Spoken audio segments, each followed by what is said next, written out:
colectivo en sí mismo. Es decir, que la gente lo escuche, lo atienda, se lo apropie y lo transforme. Y que entonces, digamos, este lenguaje que vamos creando sea apropiado por una colectividad, por el común, ¿no? Entonces, que no se queden las palabritas que dice alguien fruto de lo que otra gente había dicho, sino que a su vez se ponga en diálogo con ese proceso colectivo de seguir creando, ¿no? Dicho de alguna manera, que se pueda llamar a cualquier persona a contar lo mismo que estoy contando yo o lo que podríais contar otra persona, ¿no?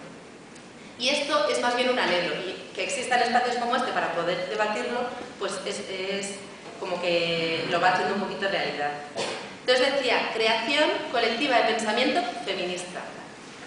Y feminismos hay muchos. Feminismos son diversos, sabemos. Entonces, este libro surge más vinculado a un determinado feminismo. Un feminismo que podríamos decir es un feminismo claramente anticapitalista. Es un feminismo que tiene ciertos nexos con el ecofeminismo. Un feminismo que tiene ciertos nexos con teoría queer, transfeminismo, como queramos llamarlo, y con los feminismos del sur global también. Entonces, se sitúa más o menos ahí, en esos feminismos. Y es un feminismo que sobre todo se caracteriza por lo que decía Sira antes, por hacer una apuesta fuerte por desplazar del centro de atención analítica y política a los mercados capitalistas y poner en el centro la sostenibilidad de la vida. La sostenibilidad no de cualquier vida, sino de una vida que merezca ser vivida, ¿no? Entonces, esto sería la apuesta central. No tenemos que mirar a los mercados, tenemos que mirar a cómo se está sosteniendo la vida y qué tipo de vida estamos sosteniendo a día de hoy en este sistema de crisis y qué tipo de vida queremos sostener a futuro en esa otra utopía sobre la cual vamos a discutir, ¿no? Y aquí hay gente que te dice lo de, pero es que esto no tiene por qué ser feminista, es que esto debería ser lo que quisiéramos cualquiera. Y en cierto sentido, sí, ojalá. Pero es que el problema, te dicen lo de, es que esto es de sentido común, no es feminista, es de sentido común. Entonces la cuestión es que, por desgracia, el sentido más común es bastante heteropatriarcal. Entonces, en cierto sentido sí que se lo apropia todo el mundo, pero por otro lado, reconocer la genealogía de dónde vienen también las cosas. Entonces, la apuesta por la sostenibilidad de la vida, por poner en el centro la sostenibilidad de la vida, tiene mucho que ver con la apuesta feminista de lo personal es político. Entonces, donde tenemos que hacer el nexo entre cuál es nuestro malvivir o bienvivir cotidiano y encarnado con lo que está pasando en las macroestructuras. Que el cómo viva yo cotidianamente, el cómo pueda malvivir o bienvivir, tiene que ver con lo que pasa con la deuda pública, con la troika, con el Tratado de Libre Comercio. Entonces, que el feminismo apuesta por hacer ese salto, por partir de lo cotidiano. La sostenibilidad de la vida habla de economía desde lo cotidiano para ir más allá de lo cotidiano. Entonces, en ese sentido, es el intento de llevar, de ser consecuentes con la máxima feminista de lo personal es político, lo privado es público. El cómo se reparten los trabajos dentro de las casas tiene que ver con la distribución de los trabajos y de los recursos a nivel global, ¿no? Entonces, intenta hacer ese salto. Y es feminista también en el sentido de que intenta rastrear las dimensiones heteropatriarcales del sistema en el que vivimos. Intenta rastrear en qué medidas se basa la desigualdad entre mujeres y hombres y más allá en la imposición de un binarismo heteronormativo férreo, ¿no? Entonces, en todos estos sentidos es feminista. Decías, creación colectiva de pensamiento feminista para la subversión. ¿Subvertir el qué? Y decimos, subvertir no solo el sistema de partida, sino subvertir el camino que está tomando el tránsito. O empezamos a gobernar el tránsito o vamos directos a la hecatombe o la barbarie, como diríamos, ¿no? Y la idea de subversión desde la noción de que, y luego seguro que en el debate sale, que no estamos en un momento tanto donde la cuestión sea una disyuntiva entre reforma o revolución. Porque como el mundo está en tránsito, cualquier reforma que pongamos en marcha nos está llevando ya hacia otro lugar distinto. Está revolucionando, por decirlo de alguna manera. Hay una amiga que dice lo de la revolución está en marcha. El problema es que la está haciendo el PP. Entonces, en esa línea, la revolución está en marcha, el mundo está cambiando, el problema es quién está gobernando el cambio. Entonces, la idea de tenemos que subvertir hacia dónde está gobernándose el cambio a día de hoy.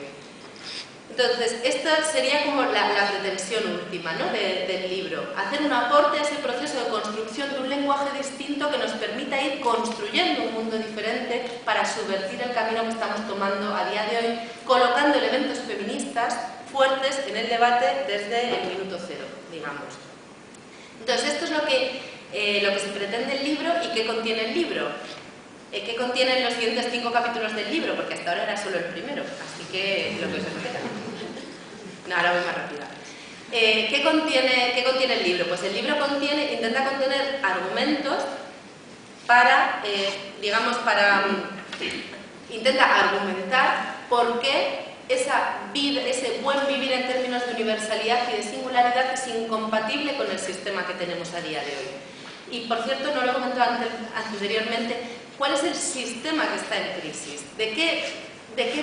¿Cuál es el punto de partida de lo que está quebrándose? Y lo que decimos es, no tenemos que mirar solo al capitalismo, porque el sistema es capitalista, pero el sistema es también, decimos, heteropatriarcal, y el sistema es racista, y el sistema es colonialista, y el sistema es medioambientalmente depredador. Entonces aquí nos aparece el problema de los nombres, de cómo llamarlo.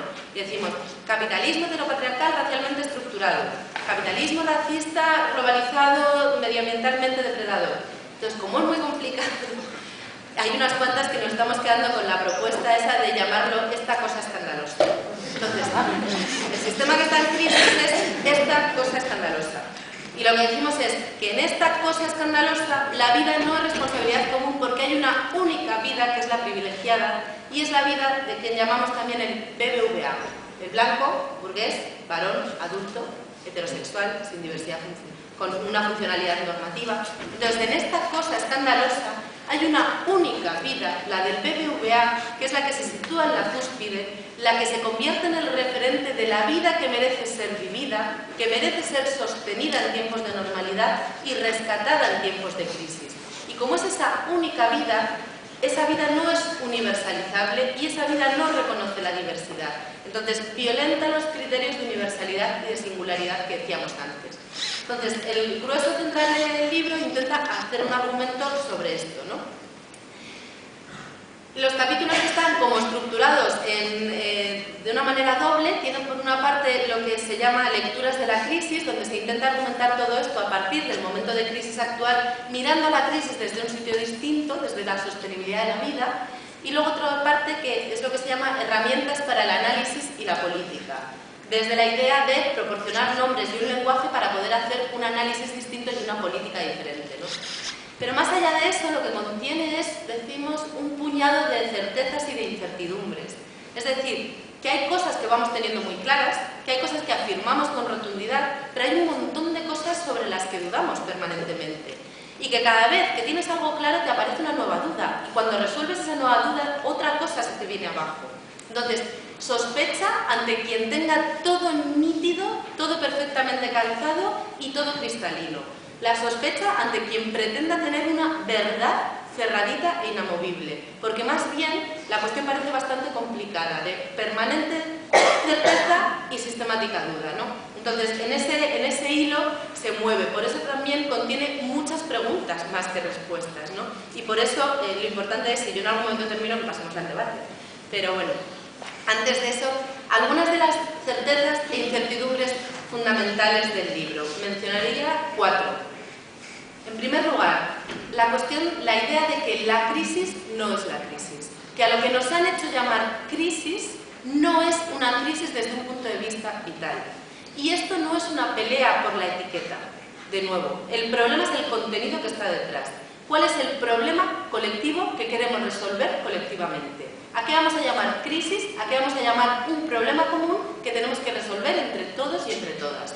Entonces decimos, el problema común no es el estallido financiero de 2007 y de 2008. El problema común venía de antes, era multidimensional, tenía que ver con la crisis ecológica, con la crisis de reproducción social en el sur global, con la crisis de cuidados en el norte global. Y el problema se agrava cuando después del estallido financiero se ponen en marcha una serie de políticas austericidas que recuperan las tasas de ganancia a costa de durísimos ataques a las condiciones de vida de la gente, que socializan los riesgos del capital a costa de privatizar los riesgos de la vida. Entonces decimos, la crisis es multidimensional, es acumulada, es civilizatoria y sistémica en términos más amplios. Esto es una certeza y dudas muchísimas.